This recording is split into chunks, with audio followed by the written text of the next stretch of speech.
Hey everyone, this is Veronica. Thank you for joining me for my daily scent and makeup of the day video. It's the last week in February. I was hoping it would be cold. It is not. So I'm having to adjust my fragrance wardrobe a little bit with the weather. And even saying that sounds a little bit phony because I spend most of my day indoors. I work from home and I don't go outside a whole lot, but I still like to feel like my fragrance matches the weather that I'm seeing through the window. Today's fragrance is one that I purchased because I was actually looking for another one from the brand and came across this one on FragranceNet, and it is KORLOFF. Hope I'm saying that right. KORLOFF Majestic Tuberose. I wasn't looking for this fragrance when I was playing around on FragranceNet. I was looking for the cousin of that, KORLOFF Gold, because I saw someone mention this in a Facebook fragrance group and described it as a beachy scent. So I was looking up beachy scents, came across this one, and then saw the other one. I love tuberose. You guys know I love tuberose. One of my favorite notes in fragrances. So I got curious. And these, yes, these are big bottles, but I will tell you what, at the price point, it was hard to resist. These were, so with FragranceNet, by the time you get your 35% off discount code, which by the way, if you're ever looking for a discount code, just Google it. Just say discount code for FragranceNet in Google, and it will bring up a couple of sites that will get you some discount codes. So check that out. Never pay the price on FragranceNet. Make sure you're entering at least one of the discount codes. And there's almost always a 35% off code floating around the internet somewhere. Okay, so these ended up being, I think, the high 20s or low 30s, if I'm not mistaken, each, which I think is quite a bargain for what you get, which is a pretty substantial bottle and some pretty cool perfumes in here. I'll do the KORLOFF Gold in another video, but me being a tuberose lover, I got really curious about this one. I checked out the reviews and most people seem to really like it, so I took the chance. So this is considered a warm, spicy tuberose with a floral accord as well. The top notes are pink pepper, cardamom, and mandarin orange. And let me pause to say that on initial spray, that pink pepper is strong. So if you don't like that note, you will be put off by this. I neither like it nor dislike it. I just noted it. And it comes across really spicy there in the opening. The middle notes are tuberose, cloves, which is a fascinating note in fragrance, and ylang-ylang, which I love. Base notes are cashmere woods, patchouli, and sandalwood. So I have a bunch of tuberose fragrances and have no shame in adding more to my collection because it is one of my favorite notes. I will say I end up comparing all of my tuberose fragrances in one form or another to the one that I consider to be the king or queen of the tuberose fragrances, and that's Fracas, which is just an absolute classic, gorgeous beast of a fragrance here. And so in comparison, the KORLOFF is softer, a little bit spicier, not as deep. And so just like the scent that I had on yesterday, which was Janoon Noir by Al Haramain, I find KORLOFF to be soft and subtle and inoffensive. I have sprayed a lot of this on myself this morning.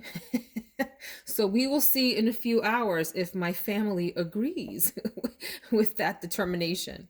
And I will say I do a review video at the end of the week on Saturday evenings or Sunday mornings of the scents that I wore the week before and give you my sort of final impressions of them and share some notes from what my family thought, because they will let me know in a minute, lady, you smell nasty. Or you smell really good and they're running up to me to sniff me. One or the other. It's usually one or the other or no reaction. I rarely ever get a, oh, that's okay. It's I love it, I hate it, or nothing at all. So I'll let you guys know. But anyway, I think that this is very appropriate for a number of occasions. Definitely can use this as a daytime scent. Definitely can go hold its own through all of the seasons. I wanted to read you at least one of the reviews from Fragrantica that stood out to me. You know, I love reading the Fragrantica reviews and find them entertaining and really interesting. So this person says, I love tuberose. I can only faintly smell it after a good 20 to 30 minutes from the application. Cardamom and patchouli dominate the scene like two queens, while tuberose feels like the third sister and princess who didn't make the crown. That said, the spiciness is great and not offensive in any way. This makes for a great fragrance in winter and reminds me of a sweeter, creamier C by Armani. Another person compares it to Gucci Bloom. Um, and a lot of people have noted that in the first blast, you get that peppery tuberose and a green note as well. I don't know about the green. Some people also compared it to the McQueen fragrance that has the tuberose in it, which I have also. Um, I like it. I think it's a nice, safe scent. It's funny, as I was reading the reviews, a lot of people said this doesn't smell synthetic at all, which is exactly the opposite of what I was going to say. I was going to say that it feels a little bit synthetic on first application until it mellows out. I don't know if that's just the way that my nose is reading, like that pepper note, mixed with the other two top notes, the is it mandarin orange and the cardamom. I don't know, not quite sure, but it's initially it feels a little bit not as creamy and a little bit more on the synthetic side, not in a way that bothers me. I just wanted to note that for myself. However, apparently the reviewers greatly disagree with me, so I will note that as well. I think this definitely has a place in my fragrance wardrobe, especially at that price point. It's kind of hard to beat a big, nice bottle like this, right? Maybe not the fanciest bottle in the world, but certainly can hold its own against the rest of the collection. And bottle is important to me. Presentation is just as important to me. In fact, if I can just digress for just a second, one of the issues that I have with buying dupe houses, really the only issue I have, to be fair, is that the bottles that you get, so like here's a bottle from Alexandria, which makes incredible dupes of some of the really high-end, very expensive luxury fragrances out there, is that you get boring bottles. All of their bottles look like this. It's a nice bottle. I'm not complaining about the bottle, but there's something to be said about a bottle that attempts to express the fragrance within, right? Like it's an expression, an outward expression of the fragrance within. I think of the bottle as like the outfit that goes with the scent, if that makes sense.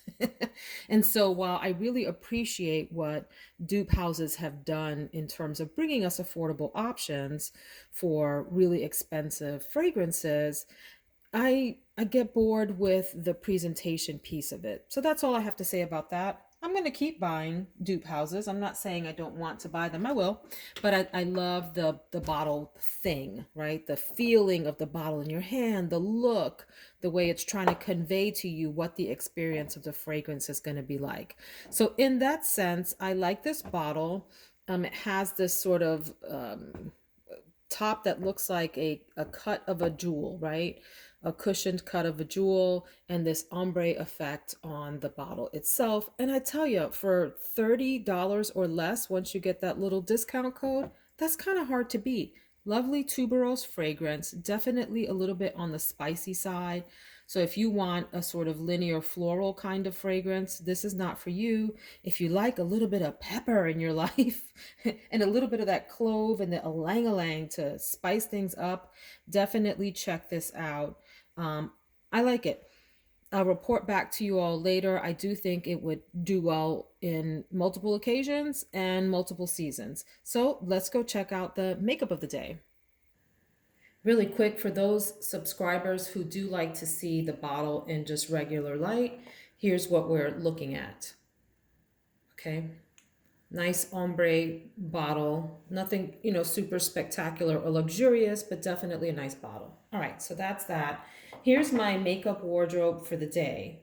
Got a lot going on here, so I'm trying to decide what I want to feature for you all. How about if I start with some of the base products and talk about those? Um, let's start with the Laura Mercier foundation. So this is the Flawless Lumiere Radiance Perfecting Foundation from Laura Mercier. I have this one, and I also have one that gives you a more matte effect. So let me go grab that too. All right, here we are. I have the Flawless Fusion Ultra Longwear Foundation and the Flawless Lumiere. The Lumiere gives you more sheen on your face. Really not sheen, that's not the right word. A little bit more luminosity, I guess. And this is a much more matte foundation. You'll see I have two very different colors. This one is 3W2 Golden and has a much warmer undertone to it. And this one is 4W 1.5 Tawny, and has a much more neutral, maybe even slightly cool undertone. I like to keep foundations in different tones and across a little bit of a range, from like a light medium to a deep medium, because as you know, I do self-tanning. So I want to have enough foundations to kind of take me through the phases of self-tanning, you know, my regular skin color, and then when I have self-tan on and as it starts to fade, all sorts of interesting things happen to my face color. So I like to match my foundation with that. So I will use this one today. But what I want to say about the Laura Mercier foundations is they're incredibly underrated. People don't really talk about these a lot. I got introduced to these through Tati, who I talk about here a lot on this channel, because I binged watched her videos for probably a couple of years and learned so much about products and how to apply them. So go check out her content from before the drama phase. Don't worry about the drama videos, guys. Just go straight to her excellent, fantastic content where she reviews products from, you know, very inexpensive drugstore all the way to the most luxury brands and everything in between, and also gives great tips on how to apply. Anyway, one of my favorite foundations, when I run out, I will be repurchasing. The only complaint I have about the Laura Mercier foundations is the applicators are bad. They're terrible. I feel like I'm constantly trying to spit out just this little amount, which is too bad because what's inside is fantastic. But I will repurchase despite that. That's my only complaint. Excellent. Wore them on my wedding day. Mixed these two together for my wedding day. No complaints. So that's that. If you're looking for a great concealer, and if you are of a more mature age, like I am 46 years old, I would highly advise checking out the Dior Forever Skin Correct Concealer. I have mine in the color 2N and 3. I think it's 3N or 3W. I don't remember. It's over yonder. But a lighter color and a deeper color. Really fantastic option for a natural look under your eyes. Has a little bit of luminosity in it, very creamy application. And even though I'm doing this motion, you guys know I always say just tap out your concealer under your eye. Love that. Absolutely beautiful, stays put all day, no issues ever with that. So really quickly, no concealer is perfect. People are always looking for the holy grail concealer that's never going to crease, that's never going to make your under eyes look dry, and so on and so forth. So concealers to some degree do one or the other, but none of them are perfect. But I will say that these, the Dior Forever Skin Correct concealers and a few of the other concealers that I love, and I've experimented with a lot of them, come as close as we can get without getting like cosmetic surgery, right, to fix our under eyes. So it's the best you can do. And I always say, use a primer on your under eyes. And my favorite is the Becca Anti-Fatigue Under Eye Primer, which serves as like a putty to sort of fill in very softly, ever so subtly, the fine lines. So you want to sort of take a little bit and work that in to your under eye area before you go in with your concealer. and it has a little bit of a blurring effect. Nothing is perfect. There's no magic thing that's going to make us look younger than we are. However, there are products to kind of help us along the way, okay? That's all I'm saying. All right, let me talk then about the three bigger palettes and then lipstick, okay? Let's do that. So I don't know if this is still offered.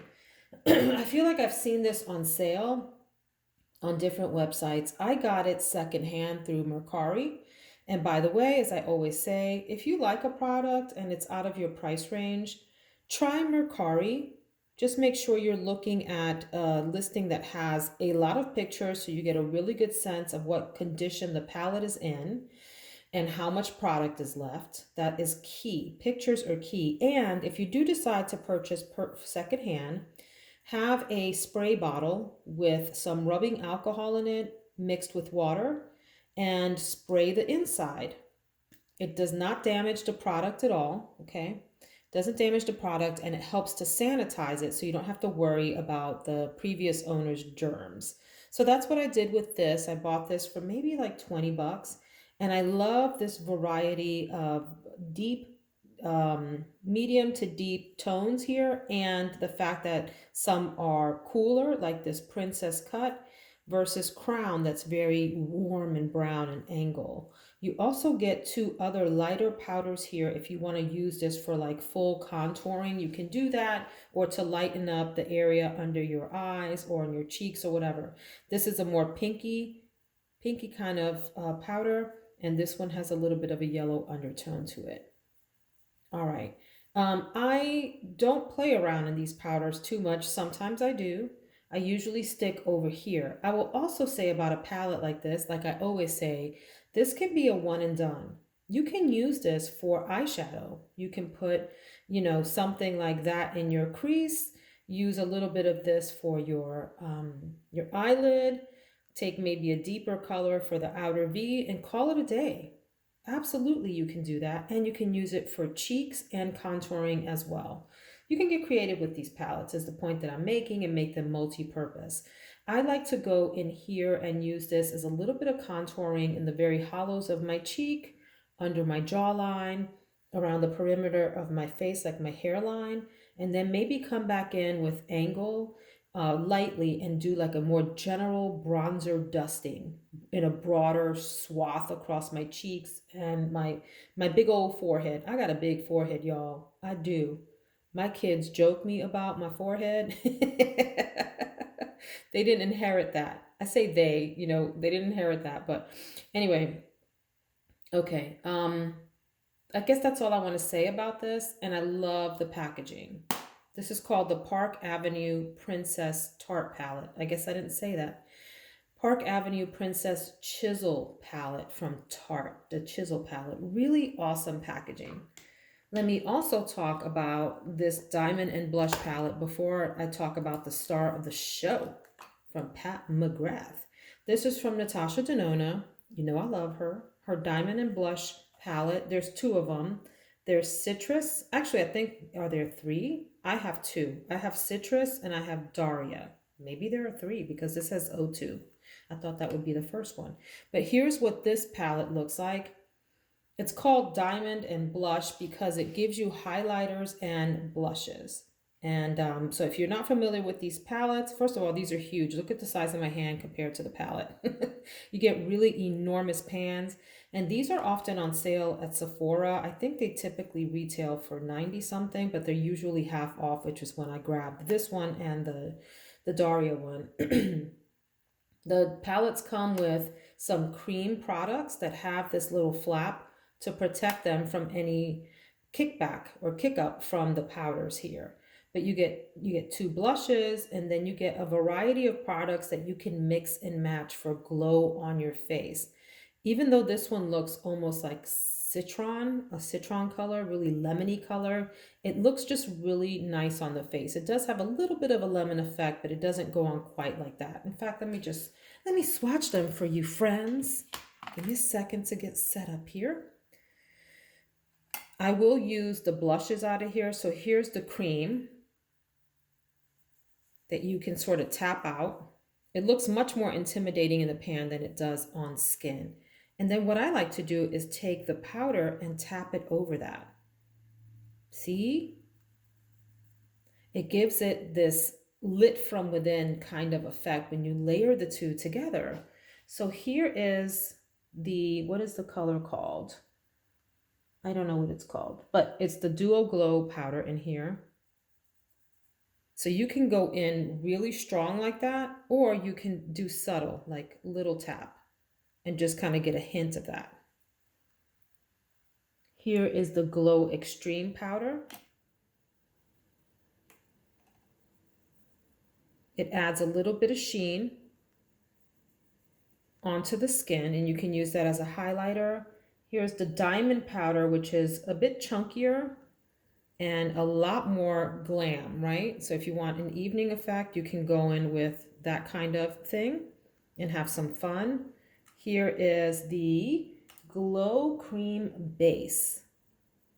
And it's considered a base because Natasha Denona is intending for you to layer things over that for sort of a double effect. The double effect. Dun, dun, dun, dun. So like, for example, let's do the diamond powder over that.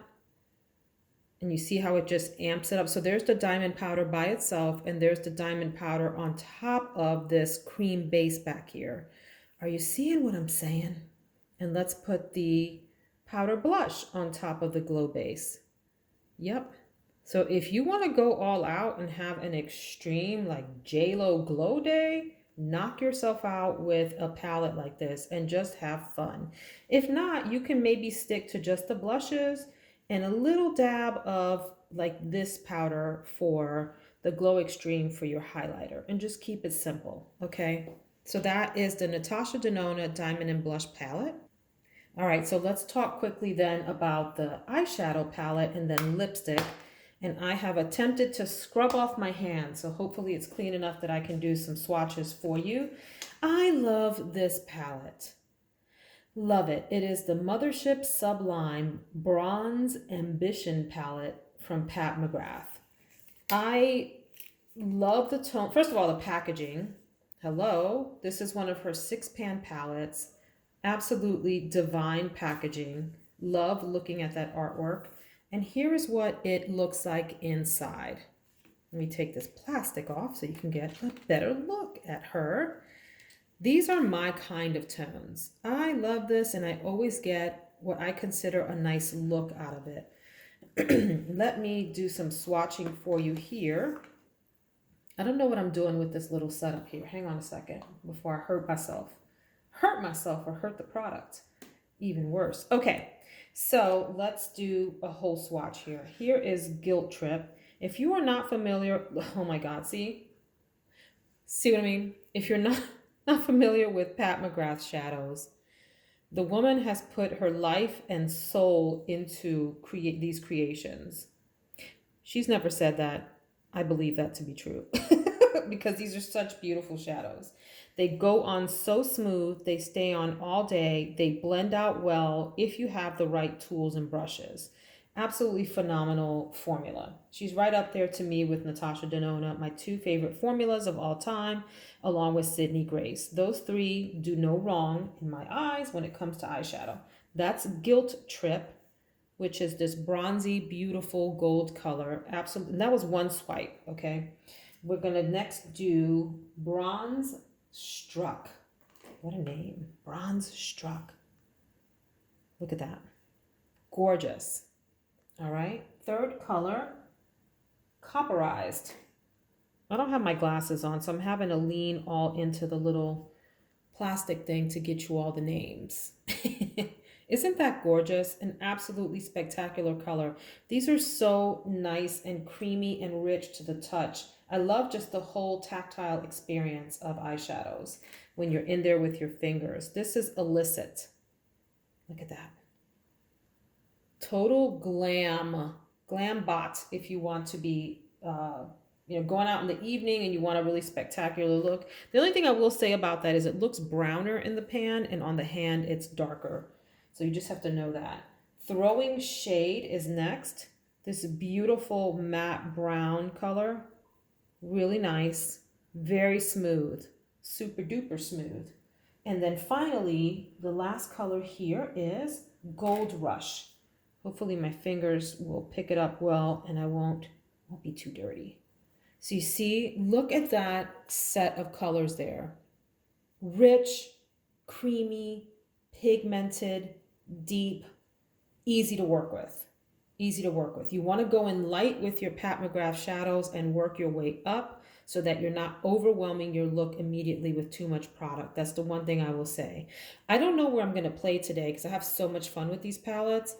Oh gosh, I did a really sort of bronzy look yesterday with that pumpkin pie elf bite-sized shadow palette. So maybe I'll do a little bit cooler and like stick with these two and maybe that. We'll see. But I can't wait. I love this palette. It's a whole experience. And let me end by talking about lipstick.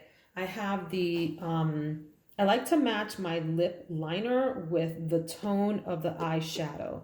So because these are like a spicier, deeper, warmer look, I pulled out the Milani Color Statement Lip Liner in 09. I believe this is called, yes, 09 Spice. Spice.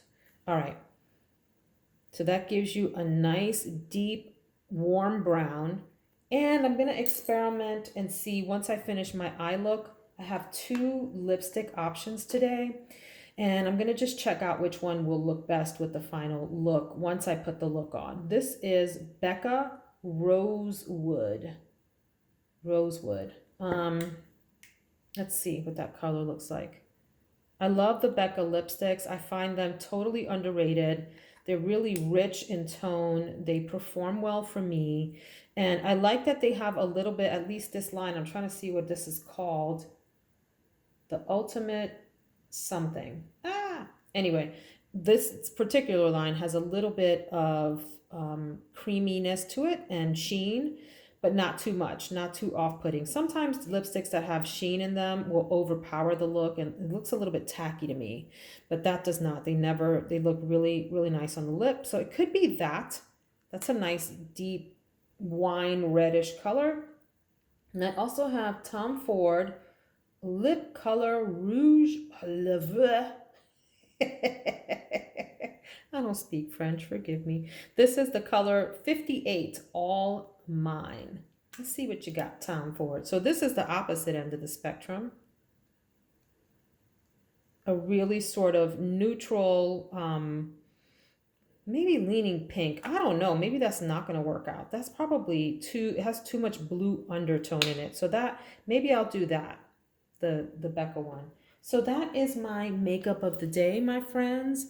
Let me know if you have these products and if you like them, if you agree with my description of them, or if you've had a different experience. Would especially love to know if you've ever tried the Laura Mercier foundations and the Park Avenue Princess palette, and if so, what your thoughts are. I hope that you enjoyed. Please hit the like button if you did. And please hit subscribe if you'd like to join me again to talk about perfume, makeup, your coffee of the day, life lessons, whatever else. Have a blessed and beautiful day, my friends.